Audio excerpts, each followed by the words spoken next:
Oh, come on. Yay, we're live. We're live. Hey, Almost everyone. didn't happen today, y'all. Oh, man, it's been a day. It's been a day, but we are here. We are awake. We are focused, and we are happy that you are here with us today. So good to see you all. We are H&D Abroad. I'm Herman. And I'm Dee. I'm in Utah. Got passed over, y'all. I was out here for a work trip and thought I was going to catch the eclipse. And we were completely overcast until after the eclipse. So I missed that, but y'all not going to miss this. We're So not going to miss this. We are jumping in today. Um, we're so glad that you're here with us. I see Agent Grateful. Good to see you, fam. Tanya Brooks. Good to see you. As you all come in, shout yourselves out. Let us know that you're here. It's always great to be here. I'm Herman. This is my beautiful wife, Dee. Yes, we're in two different places today, again. just today. Um, the soldier is on the road traveling, busy as always. Life has her all over the place. So uh, we are working from different spots today. Uh, hey, As Ken, people and hey, Nikki and David. as you all are coming in, I'm hoping that the poll you're taking the poll for today's discussion. So we're going to be integrating what you are sharing today, because most of us, I put this live session in the Exodus Summit because I know we are on a high. We had Mhm. a beautiful weekend last weekend. Just talking about getting your money straight, getting your life in a direction that gives you peace, that gives you access to financial freedom, location freedom, and time freedom. Now what? So uh, the life that we're hoping that you are carefully crafting is not going to be perfect. As Agent Grateful has put in the chat right now, they just weathered their first hurricane in their first year of moving abroad. It is not peaches and cream out here, but you are creating a life that works for you. That's what we're all about on this channel, making the move abroad process your plan A. But there's a whole lot that you're going to gain, especially that flexibility piece. So if having a community as you are sorting through all of the um, all of the challenges and triumphs of the move abroad process, then we want you to You need to start right now. You're sitting there, hit the like button. It takes 2 seconds. You need to subscribe to our page. That also means you need to watch us regularly. Go and watch the videos. Find the things that are important. We have interviewed a wonderful series of guests over our time on this channel who bring a lot of information to the table. Go watch those videos, like those videos, and hit the notification bell. We go live every Saturday at 1 p.m. Central Time. Sometimes we go live during the week. Miss D is all over the place. She is handling it. So jump in on Tuesdays and Thursdays because sometimes she's there as well. Want to say hello to Poetry, Cheryl Nicole out in Atlanta. Welcome. Good to see you. Uh, I want to say to my friends, Cedric and Bobby, we support you. We stand with you. We know this is some crazy time dealing with new things in new places. We're watching the videos. We saw the river running by the house. We're working on building your boat so you can get that ready. But we are with you, and we admire your perseverance. And mhm. let us know if there's any way as your community we can support you if there's anything you need. Um, so glad to see everybody here visiting with us today. We're gonna jump in hard. I want to move abroad. Where do I start? So we're going to start this, but we're going to bring in somebody who raised their hand in a previous session when we were talking about getting started in the move abroad process. She said, "Hey, I'll come on. Let's just hash it out together live." So we were talking this week about where should folks start. In the chat, you have access to the poll. So for most folk, when you've got all this energy, you're super motivated. Like, where do I put that motivation? How do I get started? A lot of people have thought that choosing a country was the first thing they needed to do so that they would know, hey, now I can walk down this road because I know where I'm going. But we're here to challenge you that even though finding a country is important, even though getting your money and knowing where your income is coming from is very important, we think there is a step just before it. So Greta has been in this community. We've got a lot of folk that are here that are going to be in the chat today talking about what H and I think is an important step when you are thinking, I want to move abroad. Where do I start? Where do you want to start, Davis? The question is, why am I moving? I think that the why question is the question to ask in any process of life. When you're trying to make a new decision. Several years ago, we had to decide to move to our current city. And we had to look at all the pros and cons of what were the reason we might consider moving to this place. Probably biggest on our band was the finances of where we were at the time and the opportunity that presented itself. This city that we live in has a lot of history. It's where we met each other. It's where we got our degrees, but it also has a lot of history with us. So, yeah. So there was a lot of, do we want to go to that place and that space and in the environment that's here? And we looked at what we felt was going to be the benefits for our family as a whole. Looking at the moving abroad, why is a big question. There could be many of the obvious reasons, like was the one I said earlier, D, everybody's moving. That's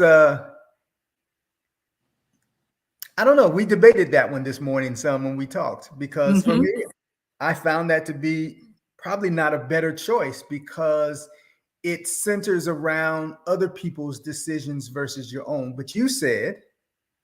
Yeah, so everybody's moving to a place. If that is or everybody's talking, I'm now in a community where everybody's talking about moving abroad. So I should talk about moving abroad. I initially I was fighting that. I was fighting back on that. But what I think I have come to the realization of is people are hungry for community. I don't want to do anything by myself. I don't want to be the only one. The headwinds when you're the first or when you're a trailblazer, they're pretty rough. But when you are going in a flow, that could be beneficial if that's what you need. But you have to be deciding what it is you need and why you're doing it. Because trust me, when you're looking at quitting your good job or selling your beautiful custom built home, deciding, should I sell my Tesla? or upending my life with the people that I know, with my family. I'm moving away from what typical, people that are in your age group or in your circle, what they're doing. You need to be able to double down on, why is this important? As a So, couple, mhm. I think you need to individually have your why. And I wish it would be, when you start, you have a why, and then that takes you through. You're going to have to renegotiate what that means. You're going to need to be able to get really clear on, why are you choosing a new life that you are constructing and leaving the life that you have. And the phrase that you used earlier when we were talking through this, I think is very important, and that it needs to be deeply personal. One of the very strong conversations that Dee and I have had has been this individual move abroad conversation. You've heard Dee say regularly, since she was a little girl, this has been a dream of hers. And she has challenged me, and I will openly say she has challenged me with why I'm committing to this process with her. That is because you have to then tap into, as a couple in particular, we fall into we do this together. We do this together. If we're buying a car, we buy a car together. If we watching TV, we watch TV together. If we're going out to dinner, we go out to dinner together. You've heard me say before, I don't like going to dinner alone. I don't find that to be exciting. That's not compelling to me, because meal time is sharing time for me. It's an engaging period for me. So sitting at a table by myself having a meal doesn't really excite me. I've learned to be okay with going to a movie by myself. But again, you're talking about things that I find to be social events. This move abroad process, even though we do it collectively as a couple, is not a social event. Because if I'm okay being where I am, and I uproot myself simply because Dee wants to go,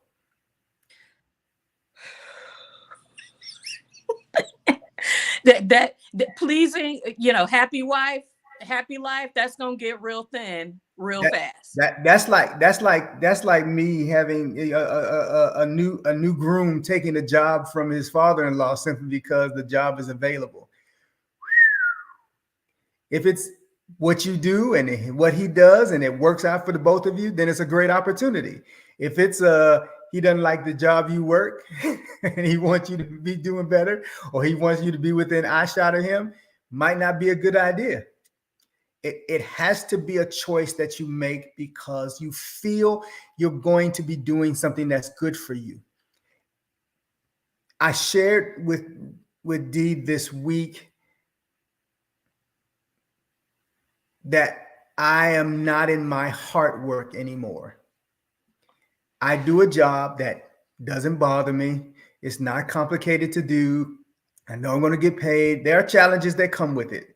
I don't like hourly pay. I don't, because it makes my work too inconsistent. But I also, probably the bigger issue for me right now is that I've reached for lack of a better way to put it, I'm bored. The work doesn't challenge me. It doesn't bring me joy. It serves a purpose. So I have to make some decisions now about what I'm going to do in my process in my life. And a part of that process and conversation ties into how we're looking at this move abroad process.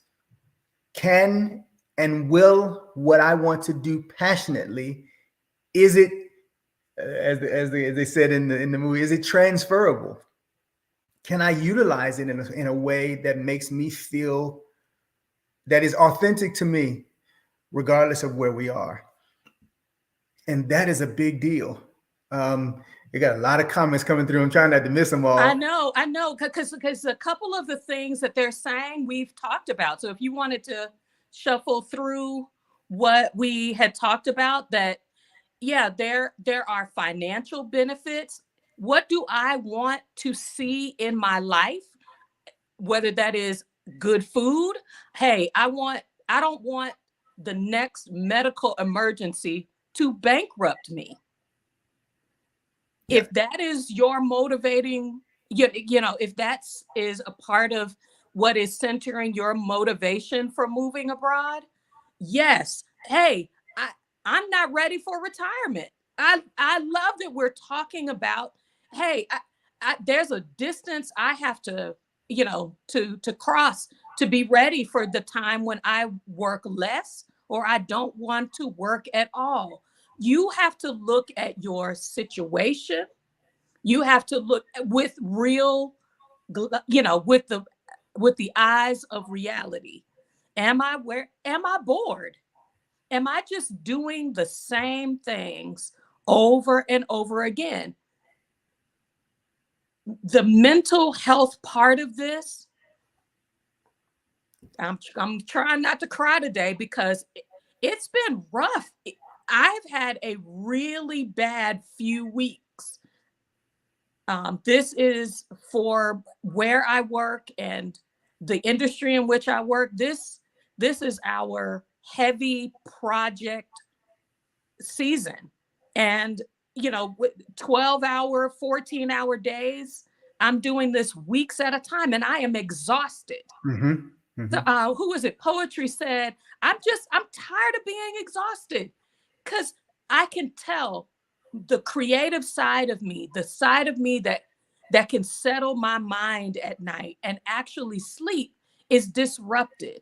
So I see people talking about not only deciding why, but seeing really like sitting with why am I doing this to be more than just from an excitement. Ooh, I had an experience that has me turning toward this move abroad.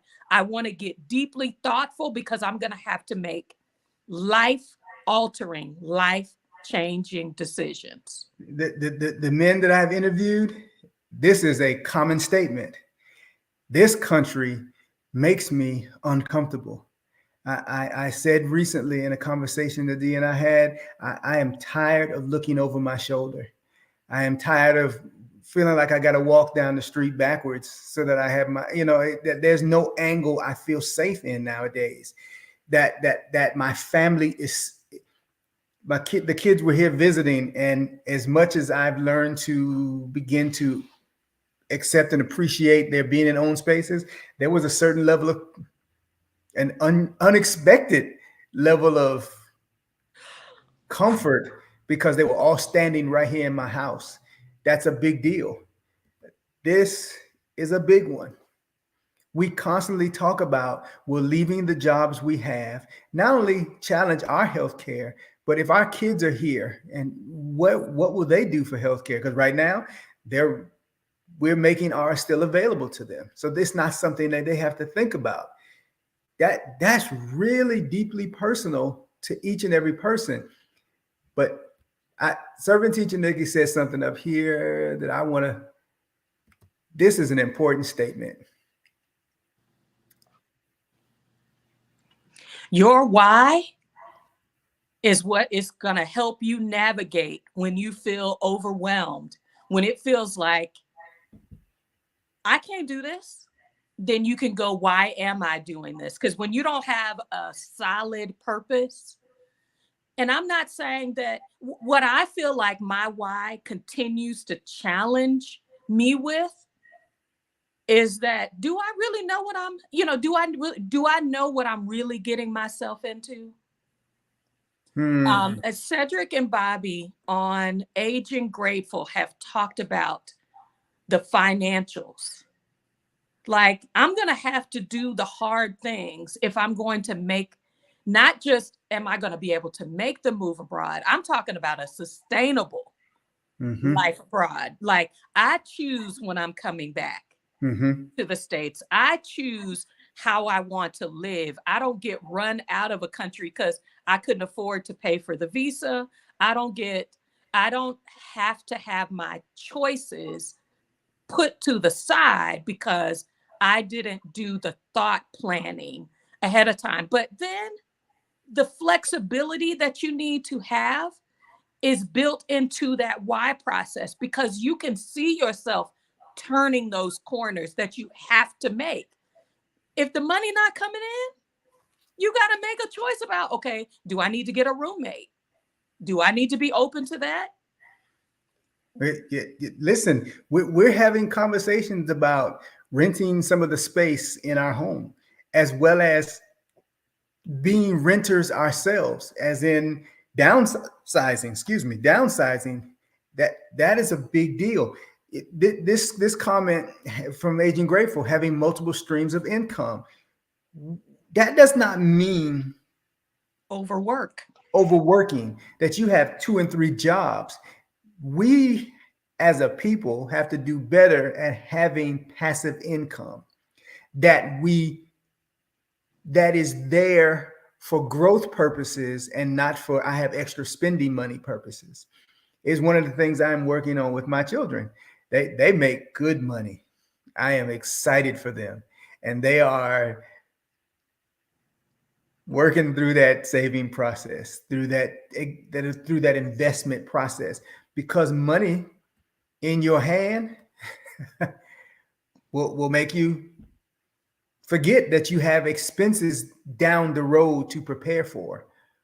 This is a big one. I like this statement here, Poetry. Yes. Exhausting. Beijing Alpha, good to see you.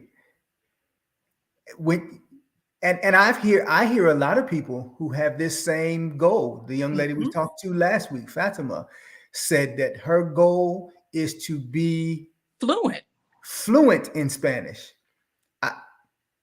I'm working to just get a sentence going good. She wants to be fluent before she goes. I mean, and these concepts, these thoughts, making it personal. When you look back, Davis, because what I'm hoping that people are doing, like we talked about, is your why will evolve. You'll know if you hit the mark. So, babe, is your life when you finally, I've moved, do you have the life that you thought that you would have? Is this place really fulfilling what your desires were? Maybe it was an initial landing place. I would dare say that it evolves before then. You and I, we launched this channel almost a year ago. And in the months prior to doing so, we had a lot of conversations. And the financials of the places that we've looked at, our understanding of the opportunities of where we've looked at, our circumstances that as they have evolved in the past year, how we see ourselves, how we relate to each other, have completely evolved the why. And we have not even gotten on the plane yet to go anywhere, because this constant conversation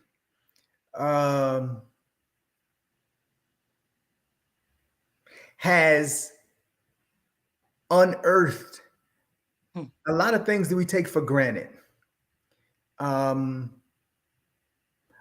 America creates a bubble and paints a picture that they put the VR glasses on us, and you see this virtual reality that they create, and you don't realize that if you just tip your glasses up, that there's a different world than the one you've been looking through that they've painted for you.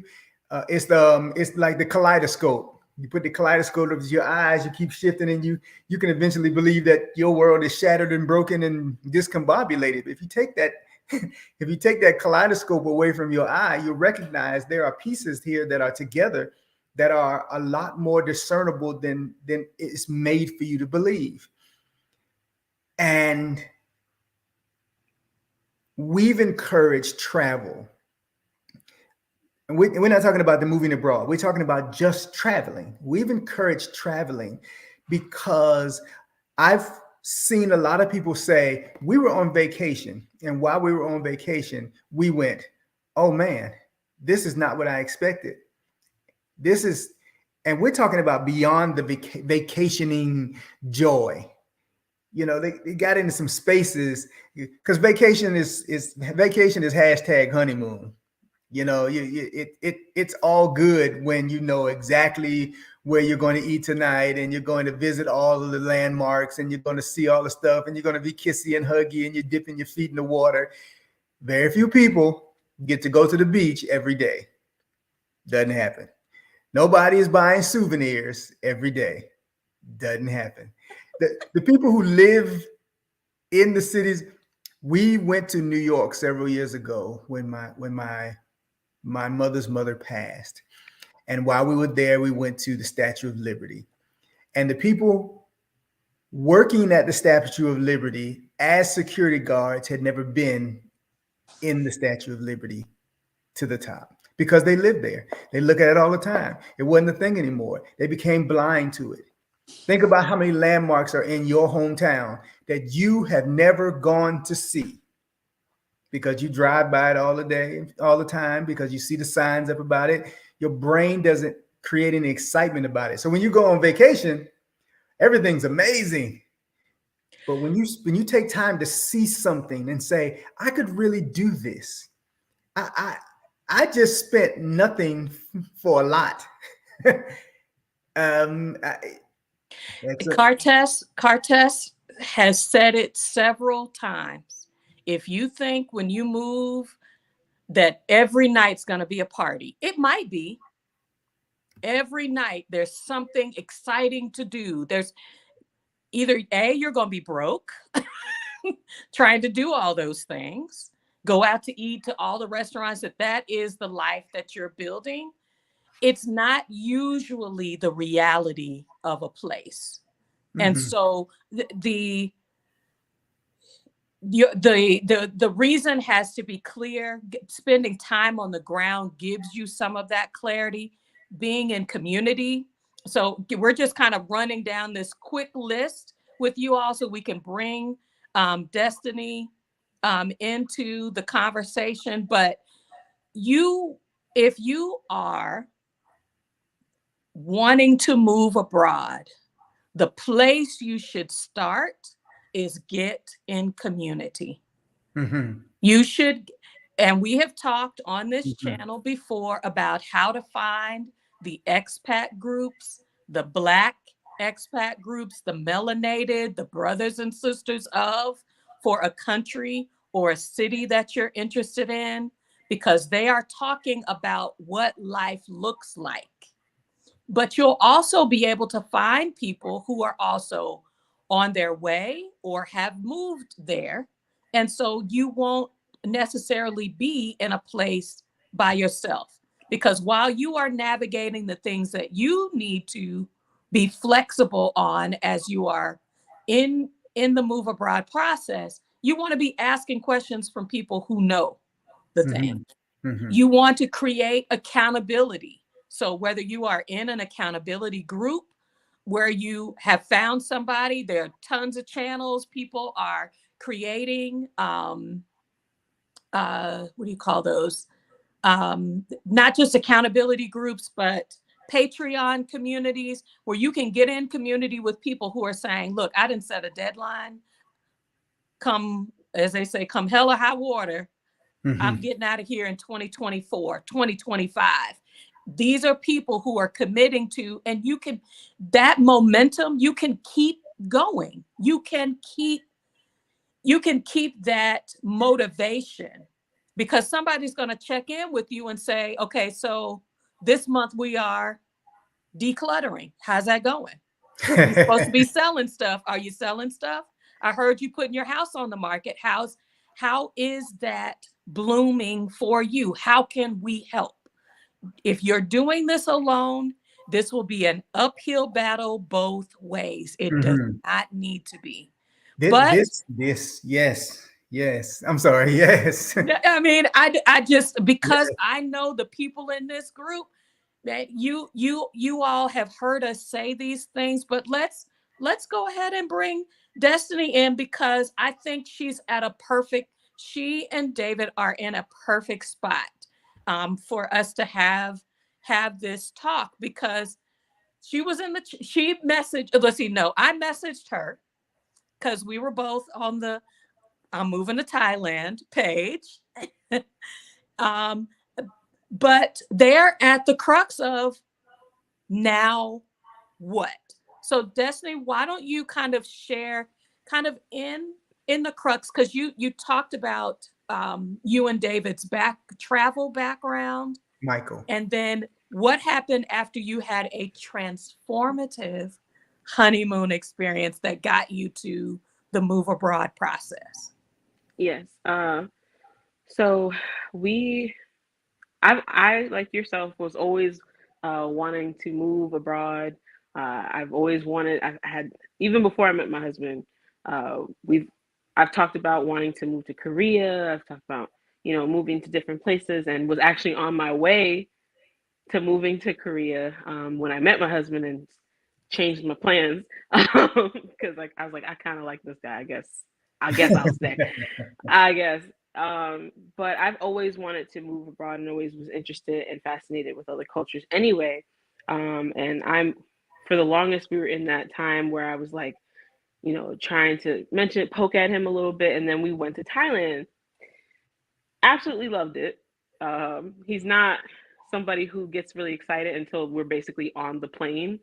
So then he was like, oh, all right, now we're okay. So we're going. And my poor husband Michael is from New York City and hasn't moved anywhere outside, haven't done anything outside of the States. But yeah, so that our honeymoon was kind of the turning point where we're both like, we could do this. This is we like it the way this way of life is. I could see myself being here. And now we're kind of in that. We're finally have pulled the trigger in our minds to be like, okay, we want to move. What do we need to do to do? I'm sorry if you see a nose, that's my dog. But what do we need to do to start that process? So we're in that stage now. Now we're in the planning stages of everything. So David isn't with you today. Michael. Michael. I'm sorry, Michael. I'm sorry. It's okay. I was like, who? The whole time I'm like, who is David? Who is this? Who is David? Where he at? Getting it wrong in America. Yep, right here. No, I didn't even know you were talking about me. I was like, who is David? Where is he? She's giving you an extra husband. That's it. Right. I'm like, I can barely handle the one I have. Wait a minute. More husbands, more problems. Woo. But yes, he's not with me right now. He got called last minute to work. So unfortunately he wanted to be here, but I don't know. I don't know if he'll pop in. I sent him the link, so we'll see. Okay. Well, one of the things, and I want to say this to everybody watching, especially if you're watching live with us right now, is this is a community moment and this is a conversation moment, because what we want to do is offer encouragement to Desi and Michael in their thought process. Not trying to tell them what to do, not trying to tell them how to do it. We're trying to offer them encouragement and some suggestions in their thought process. And as a young couple trying to make this decision, there are so many factors that can build up on them. Responsibility, family, the things we talk about all the time, all the things that you look at and say, well, if we're way over there, and then how can we do over here? There are things you don't realize. So in this brief conversation we have, please make sure you continue to dump in your comments and conversations. So what is, oh, this is a tough question. What is one of your sticking points for, are you having is it why you want to go? Is it where you want to go? Where are you all in the process? What's the consideration place that you're peeking out at right now? So the place that we're considering right now, realistically, is Portugal. We've thought a little bit intently about it. We realize it's only about 6-7 hours away from home. That was important to me, especially with my parents getting older and my husband's parents getting older. We wanted to be kind of close by if we had to make a quick trip here. But if we're thinking of just if there was no limitations, we would ideally love Japan.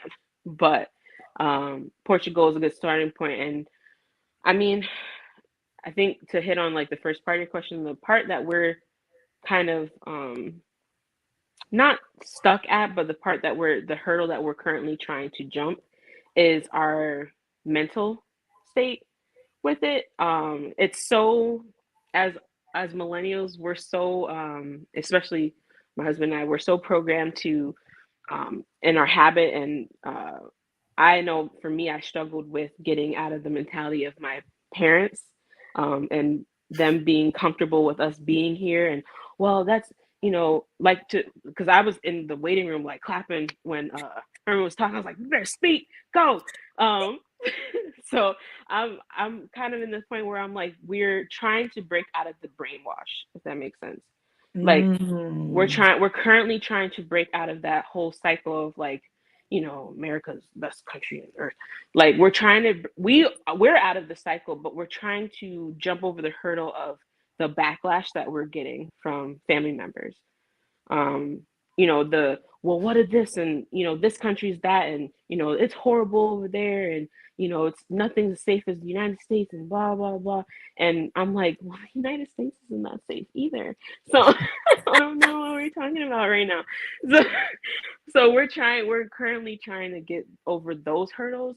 But as far as the move itself, like I'm ready. Like all I need is money and opportunity, which is what we're also, considering, and we're trying to do it in a smart way because, we're still the kids. We don't want to be the ones coming back home with our tail between our legs, and, it'll prepare not even just from a pride standpoint, but like if I move and go through all these hoops and jump, all these hurdles, I don't want to be back in the matter of months because we couldn't cut it. One of the things that I want to share that I think is a boost to breaking down barriers. We know that by building personal education, by personally educating ourselves, by giving ourselves information, we learn, we grow, we expand. When we're making decisions, what we fail sometimes is to also educate the people who support us. We're not talking about trying to convince them. Right. We're talking about providing them more information, more access. And let me be clear about how I say that. When I say more access, I mean more access to the information that you have in your learning process, and not necessarily in you deciding in your process. Right. It's easy to, as parents, you get to that space where you ought to do and you ought to go, and you either get your children will either bear down and do what you tell them to do or run away, and neither one of those are growth places. And as a continually developing individual adult, especially in a marriage, sharing information back to your family, which they can grow, helps them make spaces for you and help and work with you in the process. So engaging them in the process, not just through information, but taking them to some of the things, sharing some of the things that you're looking at, I think is helpful in creating a conversation where there's a bit of space. We talked to several people who said, I just had to go. And then when I go, I create a daytime. This is my time when I always make contact with them. And I send pictures and I send video, so they can see that I'm okay, and they can see the spaces that I'm in, and I make a way for them to come and visit so that they are a part of that process, even though I'm far away. Right. If your family lived on the East Coast and you moved to the West Coast, you said you're the same amount of weight, almost time frame that as you got on that plane and went to Portugal. That's real. Okay, it would take them longer to drive to where you were to the West Coast than it would from to get on the plane and land in Europe. Come on now. But those things, we exist in the world of the devil, and so educating, providing education that helps expand that world with them may be one of the ways to break down some of that resistance. I want to make sure that in the chat, so we're going to be reading. I know a lot of us that have had the opportunity to either go ahead and move or are into this process a year, 18 months, 2 years, have had to tackle the issue of when should I talk to my family? How should I talk to my family? If my family has grave concerns about safety, lack of connection, because we are an intact group that we're navigating those things. Some people are like Fatima last week. She was like, look, I applied. I did not tell my folks until after I got accepted. Mm-hmm. And it was a done deal. Poetry right now, that's right, is saying I'm not even going to tell people until plans are made. Family members' opinions can, to some, sow seeds that can make you doubt yourself sometimes. That's the balance. Yep. I'm a doula. I'm a birth doula. Every mama who has ever had a baby is going to tell you every horror story about how her birth went sideways. And so part of our process is to surround yourself with people who are birthing in a way that you feel supported. So being in community, you may have to say, I give my family little bits at a time, or if you are like what you're saying, I've already talked to them. My job in my head is to say, I'm sharing because I love you. Mm-hmm. I am not sharing so that because you're going to have impact on my final decision. Mm-hmm. And that took a lot to be able to settle deep in my heart. I completely agree. Because as I'm like listening to you guys and listening to the comments, I feel even just this short of a conversation, I feel that much more set in my convictions for us to be able to do it. But what I've struggled with, because when I say I talk to them, I've mentioned things here and there. I've given little sprinkles of interest of everything like that, because I understand going into it, especially dealing with, parents from my generation or my parents' generation, the baby boomers, the babies of the baby boomers. They are so set in their ways. So I'll have to give them increments, but my husband and I have already discussed, like, we're going to have to sit down and I can't remember their name. I'm so sorry. But one of your commenters said, make it an announcement, not a discussion, not a conversation. And that's where I'm like, even my husband and I'm like, we're going to have to pick a time once everything is in the process and the visas we're just waiting to hear back, then we'll have to have that conversation, that sit down. But what we're dealing with now, because I have one parent who is open to it. I have one parent who's willing to hear about it to an extent, more or less, like, willing to hear about, knows I'm serious, knows I mean what I'm saying. And then I have one parent who is not willing to hear anything about it. So I feel like I'm getting two different spectrums where, like, one's willing to at least, hear about it, tell me how sad they'll be when I move, but supports me.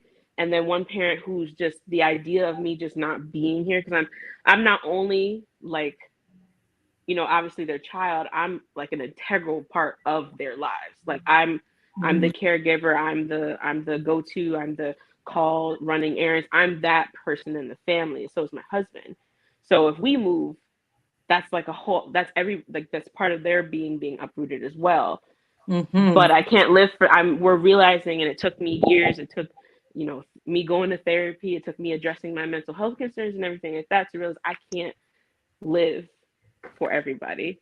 Absolutely. I can't do that. And so we're coming to that, agreement. And I'm like, working on my husband is one thing. I have to book a trip and I have to bring him to the airport for him to be like, oh, we're moving. So for him to be be like that. He's an Aquarius. He's very literal and very analytical. So I'm like, airport. Oh, all right, engaged, and then he's in. But as far as my parents, they're that's just one aspect. But trying to work and save in this America, as well as like eat and thrive while simultaneously doing that, is harder or easier said than done. I'll say it like that. As culturally, as people, you watch the diverse levels of people. Hispanics live large numbers of people in the house together, and then they expand outside of that homes as they build within each other. Indian families have generational families in the house together, and that's a part of their growth process. We tend to be one of those communities that start close together, and then pieces of us break off, and then we might not ever come back, and we live all kind of different places.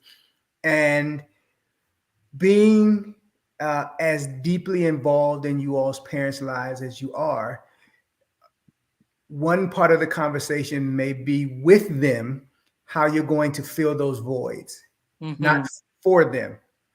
Because the natural thing is then you got to say, okay, well, if I'm going to do it, I need to be able to go fix this and make this happen and make this happen, and come and say, hey, all of this will be done for you. And that way, when I'm gone, it needs to be a conversation that you have with them. What are we going to do to make sure those spaces are filled for you? I'm not leaving you. I'm just going to be further away. And because I'm further away, I want those resources and opportunities and needs that you have to still be met. And how can we work? What is best to make that comfortable for you? Because I'm doing this. David said earlier, the real David said earlier, he said, and I think this is important when you're talking about couples, and as that the two of you need to be on the same page as often as possible. Okay. You won't always agree. You won't always come to the same conclusion, but you need to be on the same page as often as possible. That helps you all's transition and the acceptance that people have to your transition. When Dee and I got married, we come from we're the oldest. We're both firstborns. And as firstborns, that comes with that birthright of responsibility forward. Yep. Okay? Same. It comes with that. And because it comes with that, as they say, bucking the expectations can cause a bit of reaction. Right. And we had to make some decisions that may have seemed like we were pushing our family back or cutting our family out, when in fact we were just saying, hey, we need a little space to decide this as we and not as all of us. Right. Because we live here in this house, we making the decision in this house, what is best for us. And that is not just a financial conversation. That's a health conversation. That's a child rearing conversation. That's a financial decision. That's an income decision. That's a environment and community decision. It involves more than just you're here and you're not here. Moving regardless of how far you go, especially if you're engaging with families. And again, I think this is something that we struggle with as the Black community. We get embedded in a space and then don't go. That's it. We get embedded in space and then we don't go. And so, why are you moving? And, it's like, you've heard me talk about, kids who didn't want to move an hour and a half away from their folks. And they were grown because, I had a coworker, he's 40. And I said, you ever considered leaving this city? And he was like, why? My mama lives here. I was like, but your mama not old. Right. And your mom's grown. But you're also talking to someone who from middle school was trying to find a way to get away from home, because I lived in a very close-knit environment. I went to church school. So my father was the pastor. My mother was the principal of the school that was associated with the church. So I saw my folks all day, every day, 7 days a week. So by ninth grade, I was trying to leave the country. Are we living the same life? Are we living the same life? What is it? My dad's a pastor. What's happening? Yeah. Who are you? I was trying to get gone. But it was what it was. So making the separation that Dee and I made, the I don't want to say the pull away, but the step back that we The made. boundary, the healthy Boundary. boundary Right. Yep. that we had to establish Oh, that was was, it was uncomfortable it for was, everyone, oh, but it yes. Yep. but marriage preservation was our goal. It Yeah. was why we were doing it, and because we understood the importance of being on the same page. Because in the beginning it was, and God, can't you convince him? Kind of thing. You Right. see it our way. Can't you convince him to see it our way too? I Mhm. was like, that's not how we're setting it up. Nope. The strength of your process, the strength of the momentum that you keep in your favor is being able to address things together. So both of you all may want to move. Where you might want to move might be different.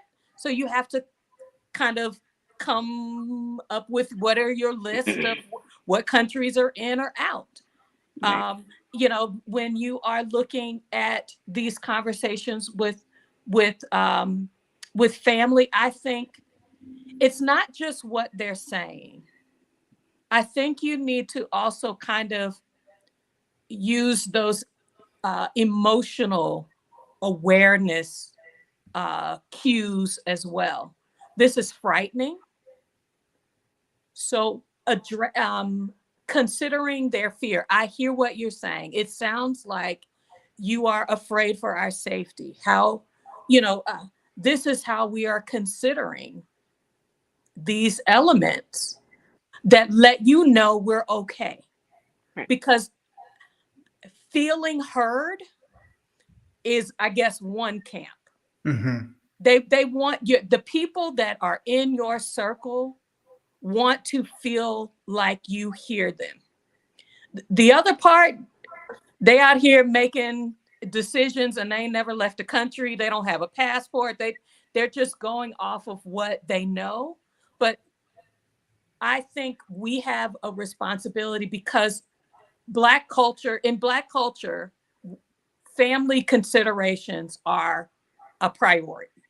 And it Mhm. sounds like in your family that's the case. So in addition to hearing their words, responding to the words of I don't understand why, maybe also hearing their concern about the newness, the change, being in environments where you don't have a family network that can be there if you need them. Right. And maybe even like Herman said, even establishing a protocol. Hey, if I have a need, this is how we'll share. There are some folk that are meeting once a week with families on their Zoom.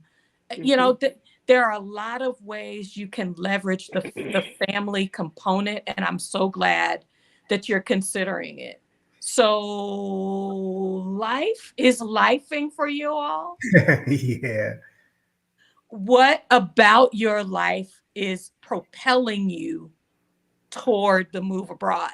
Like, it's I'm in debt. I'm probably always gonna be in debt. I'm gonna owe that what I want to say that I may always owe They ain't never gonna somebody. see all that money ever. Right. Ever. But is there something in your life that you're like, I don't want to deal with this in 5 years or 10 years, or that might also be a motivator for you to overcome through the move abroad process? Where do I even start with that with that question? There are so many components. Like I've been through the workforce, I've been through the education system, I've been through the healthcare system, and I'm personally over all of it. I don't like that was a thing. Like I have multiple health issues. I have two prosthetic hips. I don't. It's fine. I have two prosthetic hips. I'm anemic and everything like that. And that nail in the coffin at that point when I had to essentially convince my insurance um, that I couldn't walk anymore and that I needed them to do what I paid them to do was kind of like a point where I was like, okay, that's strike one and two, not even just one. That's strike one and two. Having to fight to go to school and then turn around or having to try to be out in the workforce after getting one degree, and then you telling me that that degree wasn't enough, and then me trying to go back to school to get said degree, and then you making it difficult to go get said degree, and then I have to get in debt on top of that. That was strike 3 and 4. I was like, you know what? I'm good on you, America. I'm good on you. And that's just to name the things. That's just to name a few things that come off the top of my head. Me being able to walk down the street with my 6-foot tall Black husband and not fear for his and I's safety. That has been because it's not even just like a, oh, well, just be careful or something. Like things happen in schools. Like I can't in good conscience as an ex-educator walk into a school setting and feel 100% comfortable. Like I just can't. And so the reason for our move is bountiful, plentiful, and we have a plethora of reasons why we want to move. It's like and on top of that, like I feel like I feel like as I'm getting older and as I'm trying to heal past traumas and as I'm trying to heal myself and get to know myself and get reacclimated with myself, I feel like that's like the way that it's going. I feel like that's the natural path next in my healing is to remove myself from this toxic situation, because you can't heal where you've been hurt. Ooh. You can't heal where you've been hurt. And America has done a number on the Black community, let alone like just little old me, but the Black community as a whole has done it. And then I've heard a bunch of, oh, well, Portugal has a history, like they're the birthplace of slavery, blah, blah, blah. What, hello? Where are we? What's happening? Do we not know? What? Every place, every European country, there's even some South American countries that are responsible for the colonialization and the enslavement of Black people. That's everywhere. Everywhere's going to have a problem with us. The difference is picking your poison. Do I want to be able to walk down the street and not feel like I can be gunned down? Do I want to see a police officer as a beacon of safety rather than a possible danger? What do I want? Like, what do I want? Like, we're at the stage now where we're talking about having children, and I can't, in good conscience, especially as an ex-educator, especially as a Black woman who had to navigate the healthcare system, which is equivalent to the Black man and the police, is the relationship with Black women and the healthcare system. Can I, in good conscience, bring my little Black baby into this world and feel comfortable? Can I feel comfortable? And I can't say that with confidence. So at the end of the day, it's like, when it comes to when my family, or even, like I said, even though I'm trying to be considerate, because I'm an empathetic person, I'm trying to consider everybody's feelings. But at the end of the day, unless God says otherwise, I'm like, the move is almost inevitable. It's just a matter of when. Because the decision comes to, do I want to have a family or do I not want to have a family? If I don't want to have a family, then that's why I'm living in America. If I do want to have a family, that's why I'm leaving. There's a difference. And sometimes it's a Band-Aid situation. My cousin I posted earlier, he said, we just packed up and left. And he has a large family and so he got the grandkids and everybody, you're leaving with the grandkids and their situation requires them to move around the country. Mm-hmm. But they did what was best for their family, and I believe are thriving. I'm a big admirer of the life that they live and the process that they're working. And as much as I said to you a moment ago, you may have to help them work through what their setup is. You may also have to rip the Band-Aid off, get on the plane and fly away. That's exactly where it's headed. When we encouraged our children to find housing for themselves, it was not in an effort to put them out. Mm-hmm. It was, I don't think you recognize life, and I need life to be a little closer to you. I like the way you put that. So they've had to make some decisions. Now, mind you, they still come to the house. They got their own washer and dryers. They got their own, they still come to the house. They wash clothes. They still come by. They pack up a dish. They go whatever, because this is still their home. But right. They needed an opportunity to go, okay, I need to see my money differently. Yeah. I need to see how I get to work differently. I need to see my process differently. And as we become caretakers of those who were once our caretakers. Mm, Sometimes we have to let them remain adults themselves. So we mm-hmm. have to take away some of the space that they have to push their lives onto our responsibility level. Oh my Now, gosh, you're speaking. understand there are some things, and I'm being very careful here because there are some spaces where you have to be able to know that you take care of your family. And you do that because it is in tribute to them as your family, be it parents, grandparents, aunts, uncles, whatever. As they invested in your life, you invest back in their lives. But Right. investing in them does not necessarily mean giving your life up or away. Okay. Thank you. I have a coworker whose grandfather was living with her parents. His he was bumping he was her father's father. He is her father's father and was bumping heads with her mother. So she Mm, moved them into her apartment. And then she bought a house so that they could have a space to move into her apartment. Now, mind you, she works 10, 12-hour days and she's working on her master's online, one class at a time. mm. Ooh. Exactly. Eventually, she moved her grandfather back to her folks' house. Mm-hmm. You understand? She was Yep. creating more inconveniences for herself. Um, you know, can't sit still. Bill said earlier that he wanted to go and he created a family life. Mm-hmm. He created a family life, which put him on hold. You have to decide if you want to put yourself on hold. That is a decision that you and your spouse have to make. That's not our decision making here, and that's not the Mm-hmm. decision making the people around you have to make. You have to be able to say, where are we going, and what do we do? Do we pack up the dog and move? Yep. Okay. Do we pack up the babies if we have new babies and move? Somebody is going to be upset. Yep. Somebody is going to disapprove. Even if 99.9% of all the people are excited, somebody important in your life is not going to be happy. That Right. is not yours to fix. That is not yours to navigate. That is not yours to negotiate. What do you and your house and your family? As for me and my house, we are whatever. Right. Okay. Exactly. And you have to make that decision. And that's a tough decision. You rip off a Band-Aid, it hurts. Oh boy, does It it? hurts, it hurts you. And anybody standing there watching you rip that Band-Aid off is Yep. going, oh. Yep. Because we But Exactly. remember. when We it's done, remember. it's I done. love that in this group in the chat, people are saying, we're your new family. Yes, I've seen that.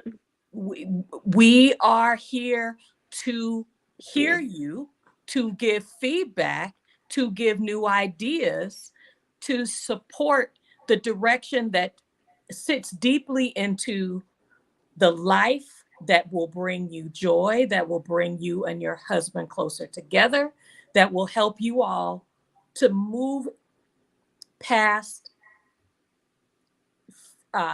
fears of your safety, that will help you all maximize your finances. Mm-hmm. We're all doing this thing,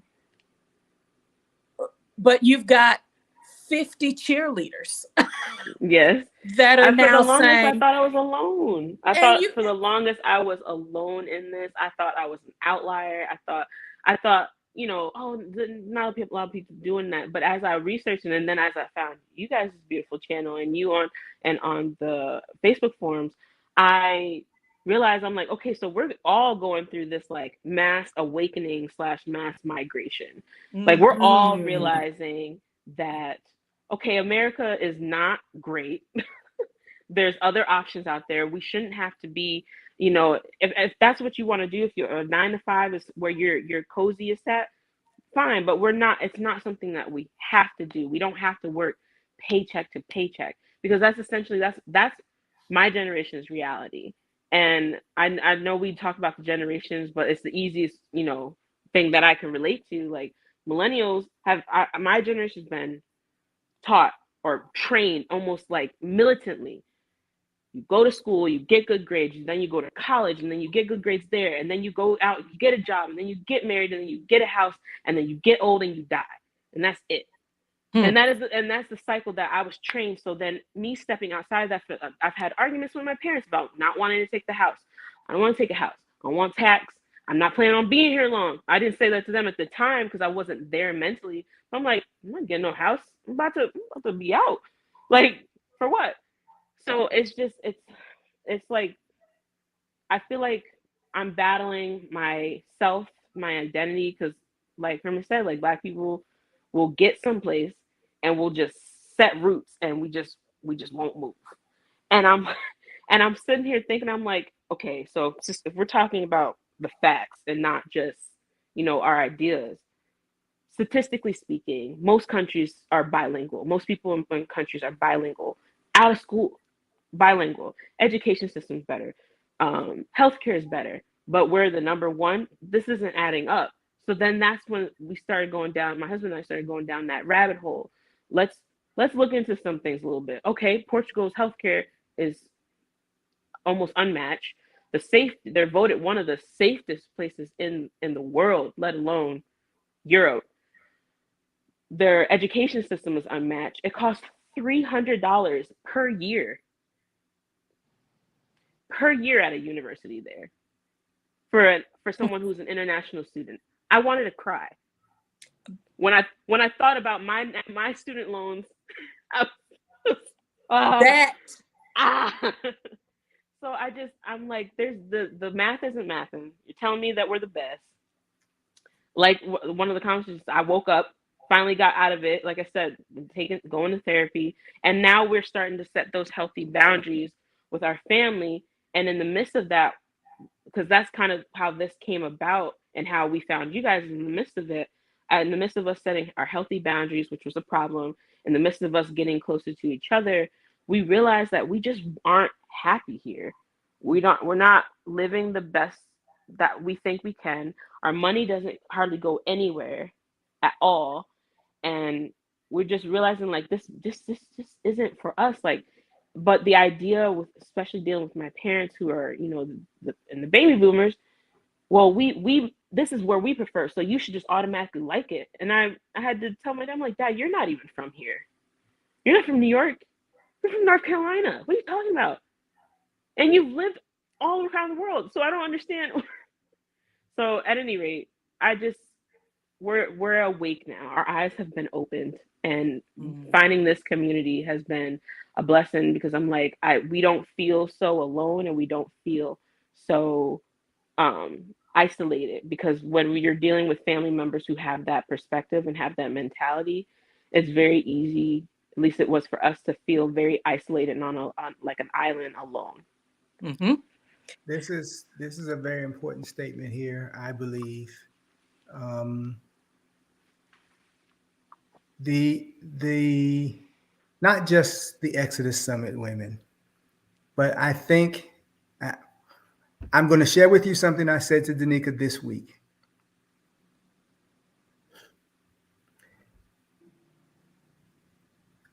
It has been a concern for me for some time that Black women don't know how to cooperate with each other long term. This Exodus Summit process and what they have created in this community that they're in has been of great encouragement to me as a Black man, watching sisters grow together. For reasons which I will not express my opinions about today, I think sometimes as men in this kind of forum, we don't connect the same. I think as men, when we are in place together, we connect real easy. We can stand in the space, and we can jive. Women tend to be more cautious into each other's space, because men, it's guys here, we do guys, and as long as nobody's being disrespectful, Black, white, or otherwise, we can hang. Right. But we don't do this very well. You don't know a lot of guys who call each other on the phone and spend time with each other on the phone. That's not how we operate.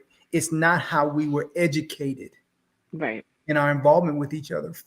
from the time we were small boys, we were told that the closer we were together, the more dangerous it was, the stranger it was, the more uncomfortable it was.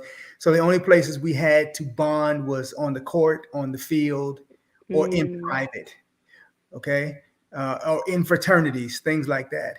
And so what's happened is you have a community of Black men who desire a community of Black men, and we don't know how to do it. And therein lies some of the lack of conversation that we tend to have when our wives bring these conversations to us, because then they go to each other. They done had this whole conversation. It's like trying to get with your girl and she done she met with you, but she done already talked to her girlfriends. It's just like they done already, they've created an environment. They've created an atmosphere around a process, and you're over here.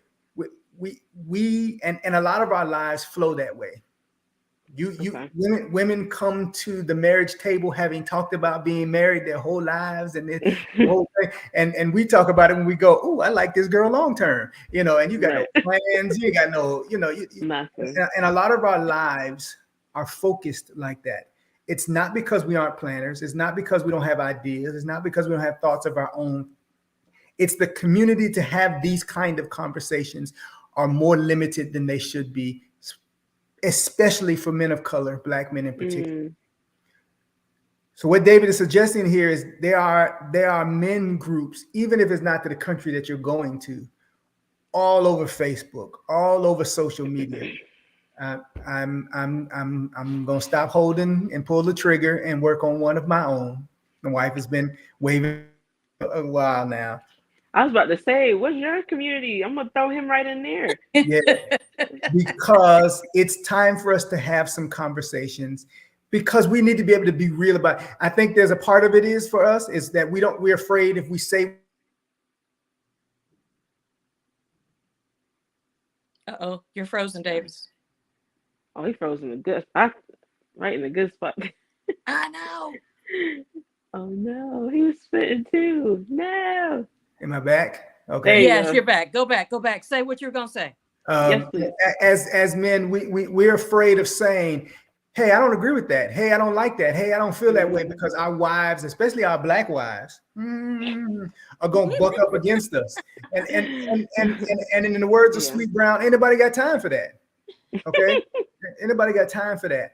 And what we want to be able to do is say, I don't like that place. I don't like that space. I'm worried. I'm concerned, because you all come to the table with a whole notepad, whole conversation, we ain't had time to prepare for you. We ain't had time to think about you. I need you to sign right here on the dotted line. And it's like, whoa, slow down, back up. And I think a lot of guys are resistant in this process. Yes. Not because they don't want to be a part of the process. You came to the table with an agenda.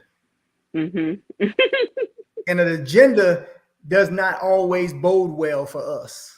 No. And so there's a measure of resistance.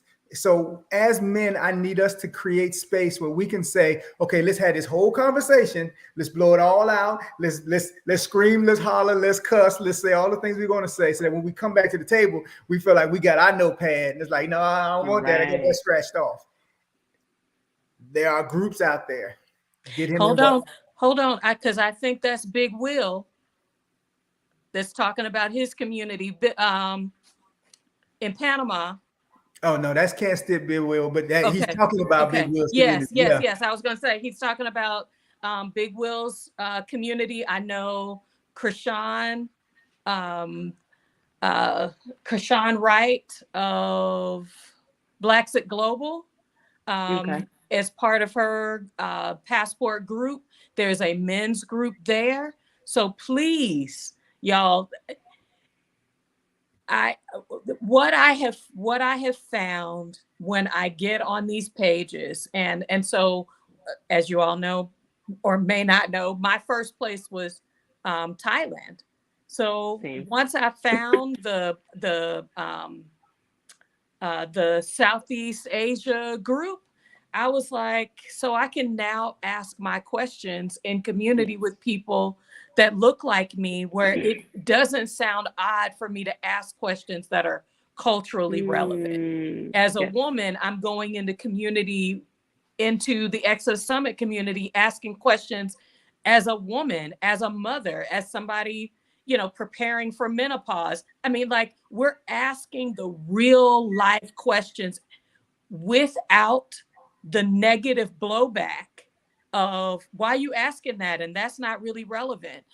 Right. Finding safe community, creating safe communities where people can ask questions like, I don't make a whole lot of money. This is my $1,000 budget. Can I realistically live here? Or how can I spiral up my income? We need spaces that make the difference on the things that are important to getting you from I'm motivated to I'm moving. Yeah. So I wanted to make sure we had this conversation because this is also the time of year. If you had at the beginning of 2023 a desire to move abroad and you are not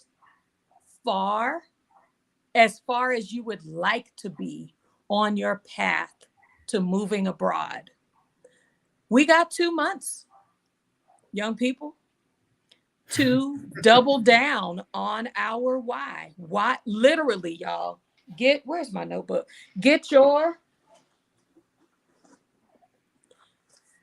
pad and paper, take you some quiet time, and reflect on what about my life do I want to be different? I want my health to be different. I want my life at 60 to be better than it is as I've turned 50.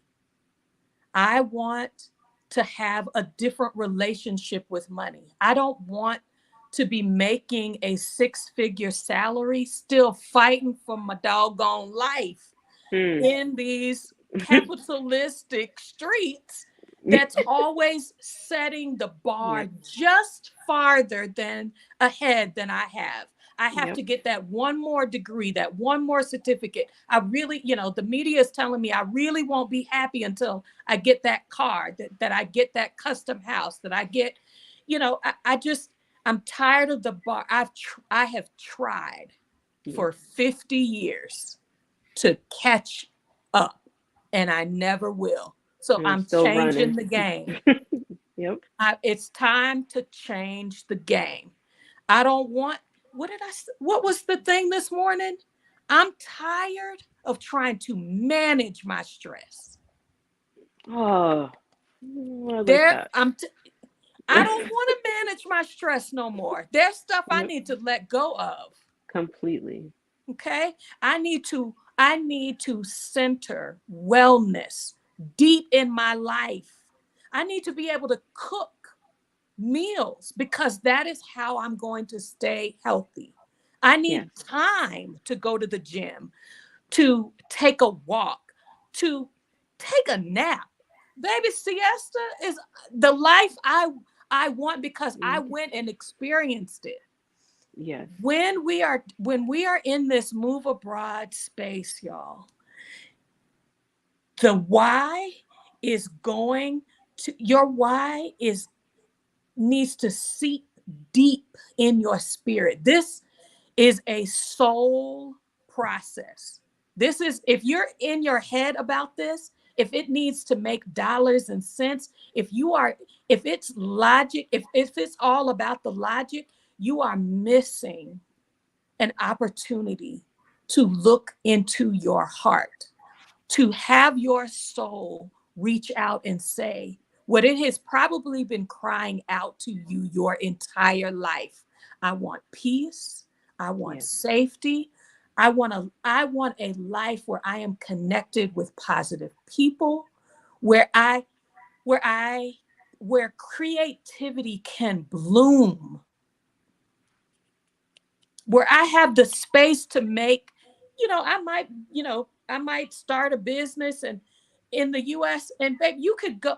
What we are talking about, not only are we one paycheck away, but we are one healthcare crisis from bankruptcy in the US. And it's like, Literally. you mean my body is a ticking time bomb to my dreams? It's time to get out. Yep. It's time to unearth and really sit with ourselves and make not just decisions. We need to write the plan, make it plain, set ourselves accountable, get in community. If you are isolating yourself, if you feel like I can't share that with somebody, then you need to find a community where you can. You need to find a therapist where you can address those issues. You need to create a deeper level of honesty within your marriage, within your parent-child relationship, where you can say, look, you may not understand, you may not agree, but I need you to see that this is what I need. There is not a parent on planet Earth who loves their children when their child says, but this is what I need, will stand in your way. We are standing with Desi and every person in this space. We can do this. Retool, reset, because January 2024, we're going to be talking about we out. There are a lot of us on this page talking about we out in 2024. Let's double down on what needs to be done. Double down on your why. When the Creator breathed into you a breath of life, he gave that life to you. Each and every one of us, he gave that life to us. Somewhere along the way, we decided it was okay, or we got convinced it was okay to give our lives over and sacrifice to some things that weren't to our benefit. It's time for us to recreate our breath in our lives. I'm with David. My last breath will not be on this foil unless that's just how it has to be. I agree. But it will be because I chose to do so. Where you stand and where you lay down must be your own. Where you breathe and how you breathe must be your own decision. In unity, you and Michael are one. Yeah. Make that decision as one, not as one over the other, not as one dragging the other along, not as one pushing one forward. Together. We have friends, Sabangale, who said, that doesn't work for one of us, so it doesn't work for both of us. And that may be the sacrifice and challenge, but if you're doing it together, if you're making that decision together, and for those who always say in our couples conversation, if you are a single person, make the decision that is yours to make for you. That gives you back that deep breath, that gives you back that full breath that was granted to you at your birth, so that when you give it back to the Creator at the end of your life, it is free of stress, it is free of toxic, that you can give it back as freely to him as he gave it to you. We bless you all. You all have been a great community for listening to Desi today. Go ahead, Dee. I was going to say, Desi, was there anything else you wanted to put in this space while we are together? I'm so grateful for this space in general. Like I said, it's good to feel like I'm surrounding myself with like-minded people and everything like that. As I'm healing, I'm chasing the feeling that we felt in Thailand. I'm chasing even for the 10 days that we were there. I didn't have one migraine. I didn't have one ache or pain. I didn't feel gross and sluggish after eating. And I don't think there was a time that I was sad or anything like that, because I have clinical, depression and chronic migraines here. That all melted away, and I'm like, okay, so it was just America then. I'm chasing that feeling. I'm chasing because I forgot. I think I was watching somebody somewhere on social media, but they were saying like after 2 months of living in a different country, our body holds so much tension that they didn't realize it until 2 months after, when their body was like lighter. And I'm chasing wellness in all aspects. And that's what I wish I can't wait for Herman to do his black men, because I'm gonna throw, like I said, I'm gonna throw my husband straight in there. Y'all hear her Straight, putting me on like blast? head first. How you put me on blast on my own show? Listen, because I needed it. I was like, because I'll be fussing at him like, you gotta find somebody. Because at this point I'm starting to feel like a nag, and I don't like it, and I'm not. So I can't wait. If when, or even just throw him in the other communities that are out there, because I think America's definitely done a number on him too, and it's more or less that he's a seeing and believing type of, I don't think it's ever even really crossed his mind, from what I've talked about, for us to be out of a different country, let alone, like, he didn't even think about moving out of the state, let alone a different country. And that's kind of how he was, watching his eyes light up when we were in Thailand. I'm chasing that. I'm chasing his little kid and eyes of wonder look. I think my husband and I were the deepest in love that we've ever been when we were in a different country, and I think that's what I'm chasing after. So if for nothing else, I'm gonna keep going for that, and I'll keep y'all posted when we finally submit our visa paperwork. If you need any help, I'm telling you, let's see. I'm always in your is in the DMs. comments shouting out.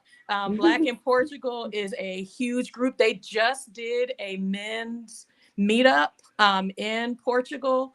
So there's a lot that's happening in the country that you all are considering. And yes, each person, there are couples groups there, whatever you need, it's out there. We are sharing it. There's somebody, if you have resources, make sure, if you are watching in the future, hello, in the future, please put those resources in the chat. If you've got questions for Desi, comments, encouragement, leave them so that she can see them. Y'all, let's get free. Your freedom has started because this process is touching a space. I can see that from the comments in today's live. Absolutely. Yeah, very much so. Thank you so much for having me. I apologize. My husband, like I said, got called last minute. No, hey, responsibility to our responsibility. Give him my love. We will make contact with you again to talk with you all. You say bye. So we thank you all for being here with us. We're H&D Abroad. I'm Herman. This is my lovely wife, Dee. And next week, we will be on the plane. Oh, that's right. We will be on a plane. So we need to drop something early. We'll probably go live from one of the airports and shout at you. It'll be a quick and dirty, but we'll let you know how things are going as we go down to renew our visas down in Mexico. Y'all keep your fingers crossed for us. We're going in there with our shoulders strong and our backs firm. And we might have to do like somebody said in the comments, we might have to get it. We might have to get our facilitator, our attorney, if we can't make it happen, because we're coming away victorious one way or the other. So, all right, good people. We thank you again. Take care, everyone. Take care.